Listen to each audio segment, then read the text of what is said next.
ध्रुव जी महाराज को 5 महीने में ठाकुर जी मिले। वहीं हम सुनते हैं कि श्री कर्दम ऋषि को 1000 वर्ष में भगवान मिले, सबरी को सैकड़ों साल में भगवान मिले, और यहां हमको सुनाई देता है कि ध्रुव जी महाराज को 5 महीने में ठाकुर जी मिल गए। और श्रीमद् भागवत में कथा आती है, एक महापुरुष को तो 2 घड़ी में भगवान मिल गए, 2 घड़ी 45 मिनट में। इसका मतलब क्या है? ठाकुर जी का कोई प्रोसेस एग्जैक्ट क्यों नहीं है कि कितना टाइम लगता है उनको मिलने में।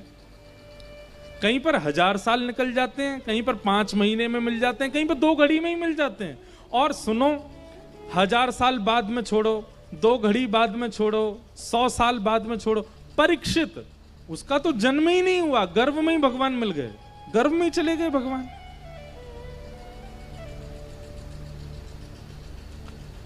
एग्जैक्ट प्रोसेस क्या है ठाकुर जी के मिलन का?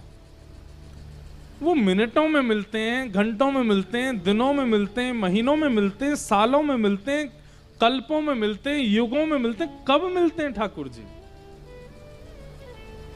इसका स्पष्ट उत्तर केवल एक है, आपकी उत्कंठा पर निर्भर करता है कि ठाकुर जी कब मिलेंगे। उत्कंठा समझते हैं?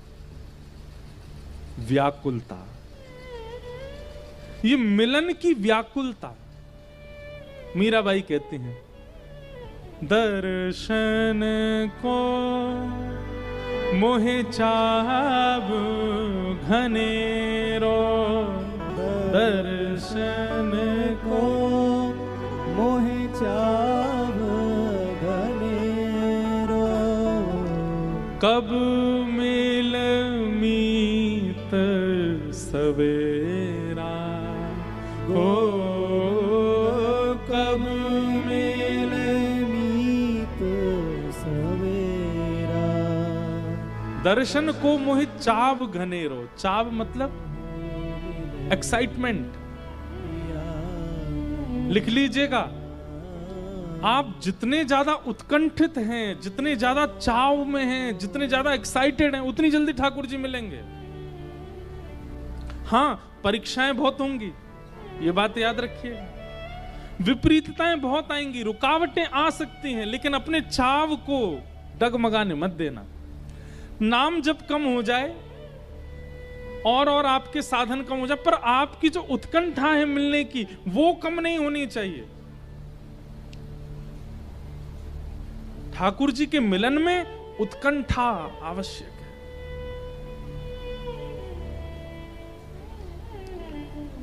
मीराबाई कहती हैं, व्याकुल प्राण धरे नहीं धीरज, व्याकुल प्राण धरे नहीं धीरज, व्याकुल प्राण धरे नहीं धीरज, व्याकुल प्राण धरे नहीं धीरज, कब देखूं मुख तोरा गोविंद, कब देखूं मुख तोरा गोविंद, कब मिले पिया मोरा, कब मिले पिया मोरा, गोविंद कब मिले पिया मोरा। व्याकुलता, उत्कंठा, चाव, उससे ठाकुर जी मिलते हैं।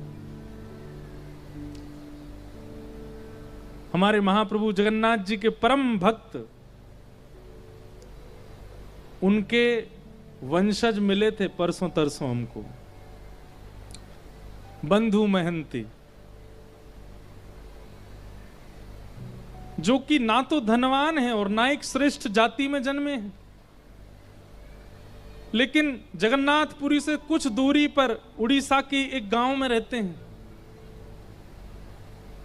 और भिक्षा मांगते हैं, घर घर जाकर के जो मिल जाता है उसी से स्वयं पाते हैं, पत्नी को पवाते हैं, 2 बालक हैं उनको पवाते हैं बस। लेकिन कभी कभी ठाकुर जी इतनी परीक्षा ले लेते हैं कि आज 5 दिन निकल गए और बंधु महंती को पाने के लिए किसी ने भिक्षा नहीं दी है। सब लोग इधर देखो, सावधानी से सुनो।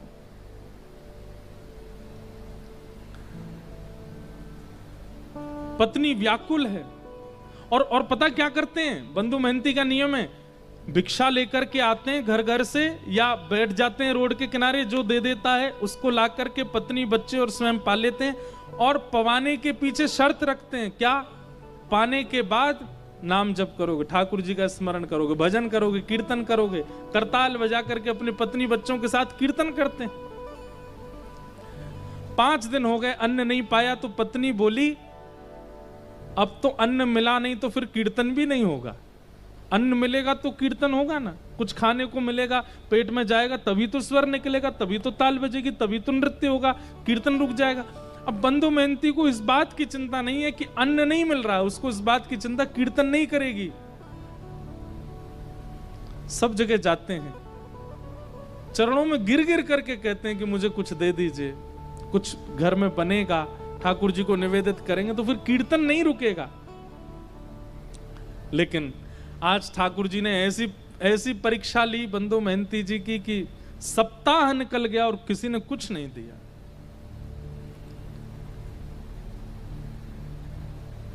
बंधु महंती सोचते हैं क्या करूं, कीर्तन नहीं होता है, बच्चे भूखे रोते हैं, पत्नी कहती है कि अन्न मिले तो कीर्तन हो। रात में मन बनाते हैं, पत्नी को उठाते हैं, बोलते हैं सुनो मैंने तुम्हें आज तक बताया नहीं, मेरे एक मित्र हैं। अच्छा, बहुत धनवान हैं, बड़े सुंदर हैं, खूब सारे जेवर पहन के घूमते हैं और लाखों करोड़ों लोग उनके चरणों में प्रणाम करते हैं। अच्छा, तुम्हारे मित्र हैं? बोले हाँ मेरे मित्र हैं, मुझे अपना सखा मानते हैं। क्या नाम है उनका? बोले मेरा और उनका एक जैसे ही नाम है, मेरा बंधु महंती नाम है, उनका दीन बंधु नाम है, उनका नाम दीन बंधु, हम दोनों मित्र हैं एक दूसरे के। अच्छा, दीन बंधु नाम है, कहाँ रहते हैं वो? देवी मेरा मन है कि मैं और तुम और बच्चे सब उनके पास चलें, वो हमें भोजन जरूर खिलाएंगे। भोजन का नाम सुनती पत्नी इतनी खुश हो गई जैसे पति आज के डेट में गए डायमंड देने को बोल दे या हीरे जवाहरात देने को बोल दे, खूब सारी ज्वेलरी। पत्नी भोजन देंगे? बोले भोजन, दाल देंगे, भात देंगे और साथ में छेना पोड़ा देंगे, आदि आदि सब देंगे। ये सब सुनकर के हम चले उनके पास, चलो बच्चे सो रहे हैं, मैं गोद में उठा लेती हूँ, चलते। देवी चल तो देंगे लेकिन थोड़ा समय लगेगा। कोई बात नहीं, सुबह तक तो पहुंच जाए। सुबह तक नहीं देवी, 5 दिन का समय लगेगा। पत्नी बोली 5 दिन? कहाँ रहते हैं? बोले एक नीलाचल धाम है जगन्नाथपुरी, वहां रहते हैं, मेरे दीन बंधु वहां रहते।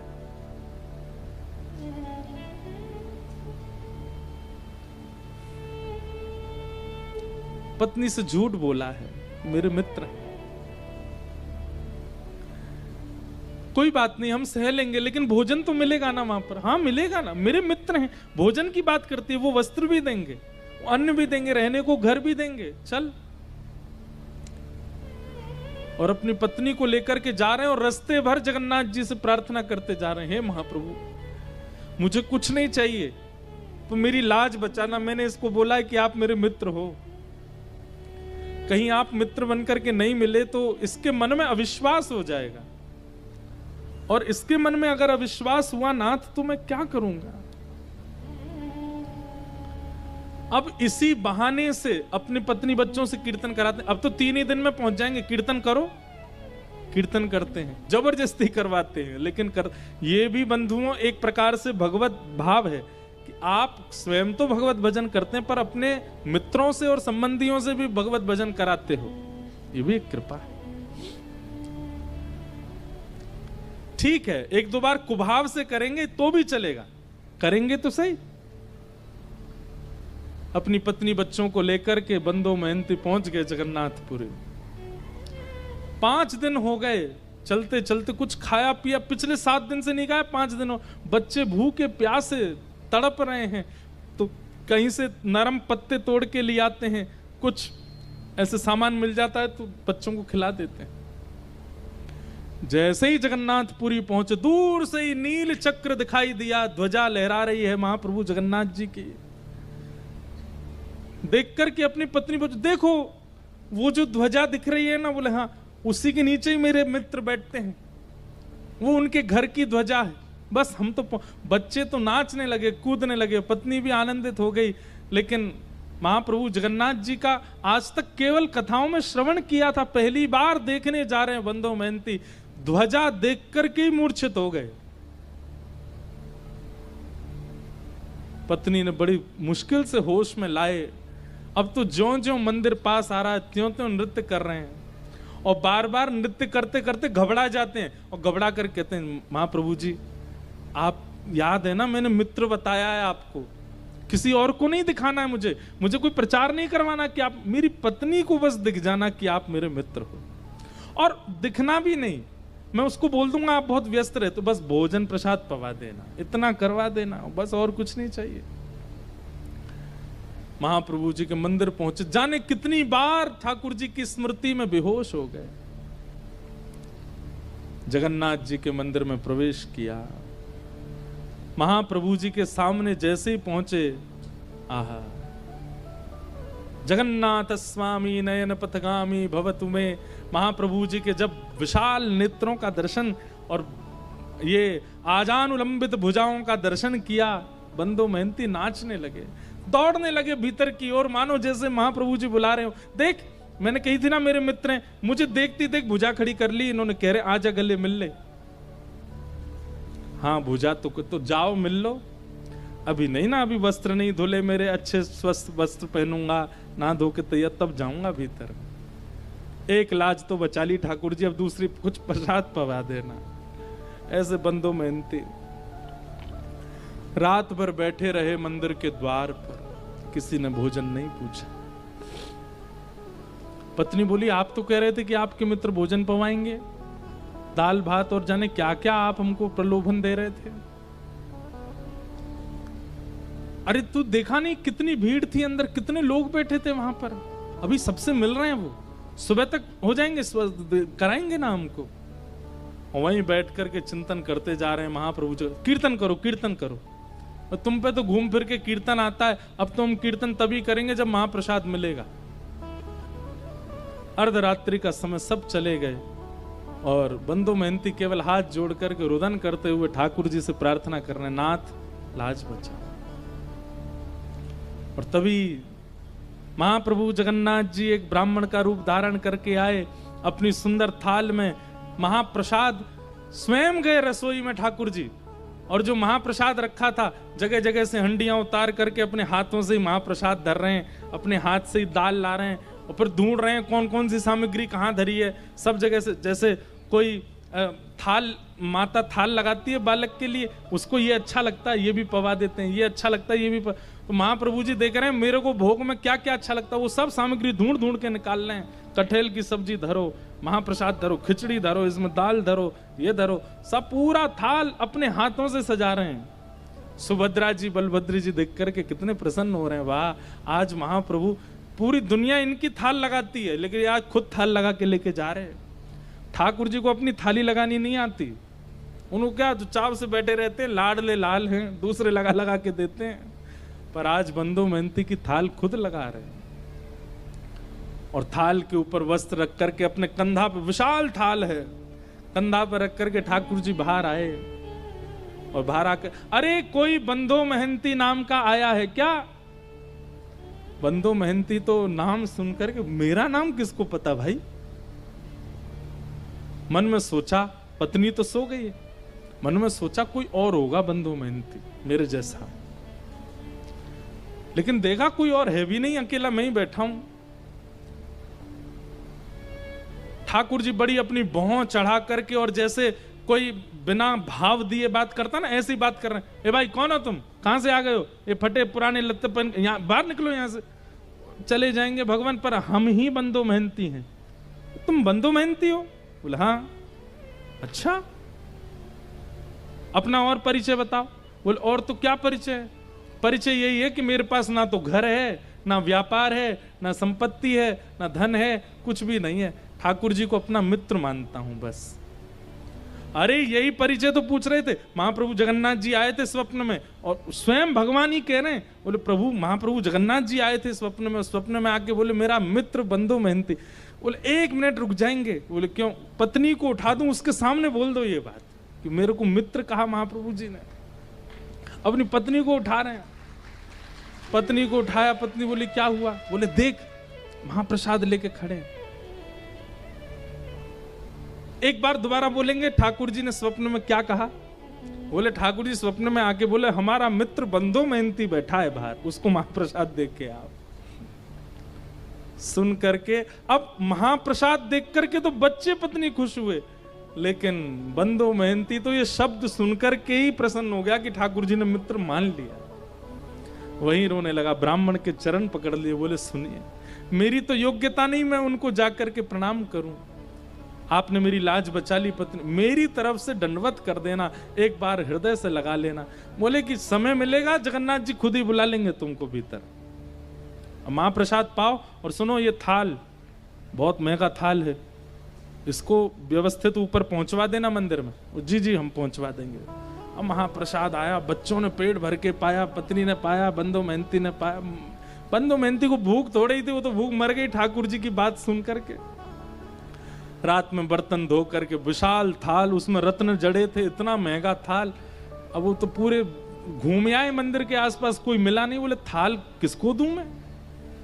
ठाकुर जी की लीला, ना द्वार पर कोई है, ना कहीं कोई स्थान है रखने का। और मन में सोच रहे मैं कहीं भी रख के चला जाऊं तो कोई ले गया तो अपने पास छुपा करके थाल को धर लिया। सुबह होगी, द्वार खुलेंगे तो भीतर दे दूंगा पुजारी जी को।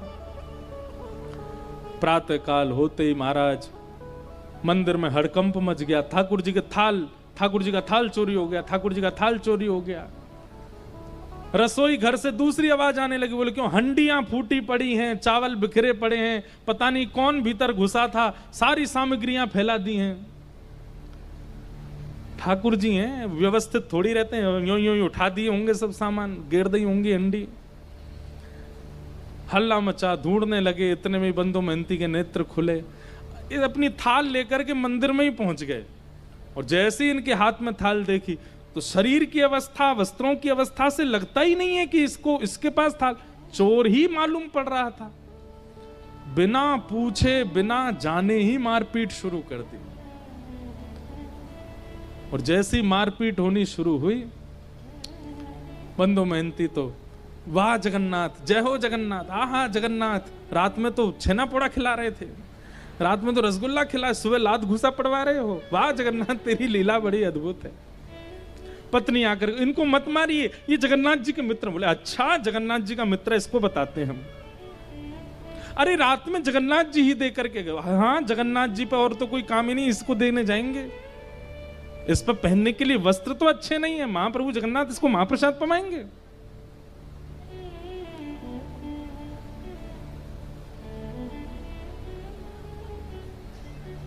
इतना मारा कि बंधु मेहनती बेहोश तो नहीं हुए, पर ठाकुर जी के ध्यान में चले गए। बोले नाथ आपकी लीला, श्रीमद् भागवत में गोपियां कहती हैं, मैवम विभोर हति भवान गदितम नृशंसम संत्यज्य सर्व विषयाम तव पाद मूलम।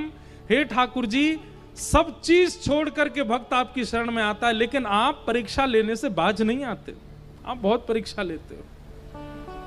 बंधु मेहनती चिंतन कर रहा, वाह नाथ, आप चाहो तो सब कुछ देते हैं और आप चाहो तो मारते पीटते भी। ठाकुर जी तुरंत दैतापति राजा के स्वप्न में गए और कहे, बोले मेरा परम सखा बंधु मेहनती यार, तुम्हारे लोग उसको मार रहे हैं, अभी जाओ जाकर के उन लोगों को रोको और उन सबको बताओ। उनका दिमाग नहीं चलता, खुद वो स्वयं नहीं विचार कर सकते। जब मंदिर का ताला नहीं टूटा है, मंदिर के अंदर के सांकर तक नहीं खुली है, तो फिर भीतर से थाल बाहर कैसे चला गया? अरे मानव को ताला तोड़ना पड़ेगा, सांकर खोलनी पड़ेगी, तभी वो किसी सामग्री को चुरा सकता है। पर मेरे लिए कोई द्वार नहीं होता, कोई ताला नहीं, मैं जहां चाहूं जा सकता हूं। बता दो, थाल वो नहीं लेके आया, मैं दे के आया।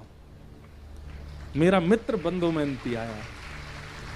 राजा ने आकर के सबको रोका, बोले क्यों मार रहे हो? इन्होंने बोले थाल चुराया, ताला खुला हुआ मिला था क्या? बोले नहीं। बोले रसोई घर में सब सामग्री फैली थी, बोले रसोई के ताले खुले हुए? तो बोले नहीं। बोले भाई जब ताले ही टूटे नहीं तो फिर ये सामग्री बाहर कैसे आई? विचार किया तुमने? बोले स्वयं जगन्नाथ जी देख करके गए, जगन्नाथ जी की आज्ञा बता करके क्षमा मांगी और महाप्रभु जगन्नाथ जी ने आज्ञा कर दी। बोले आज से हमारे मंदिर में सब जो भी कुछ धन राशि आती है, जो भी, वो सब सेवा बंधु मेहनती को प्रदान करो, इनको हमारे मंदिर की सेवा दे दो। आज तक महाप्रभु जगन्नाथ जी के मंदिर की सेवा उन्हीं के वंशज करते आ रहे हैं। परसों तरसों हमें मिले थे, कोई उनके वंश के ही आए थे, भुवनेश्वर से मिल के गए। कैसे कृपालु है नाथ। परीक्षाएं तो बहुत लेते हैं, लेकिन अपने उत्कंठा को डगमगाने मत देना। बस जीवन में पड़ाव बहुत आएंगे, भक्ति मार्ग में रुकावटें बहुत आएंगी, विचलनता बहुत ज्यादा आवेगी, लोगों के द्वारा बहुत कुछ सुनना पड़ेगा, पर आप अपनी मिलन की जो वो भावना है उसको खत्म मत होने दो, वो यथावत रहने दीजिएगा।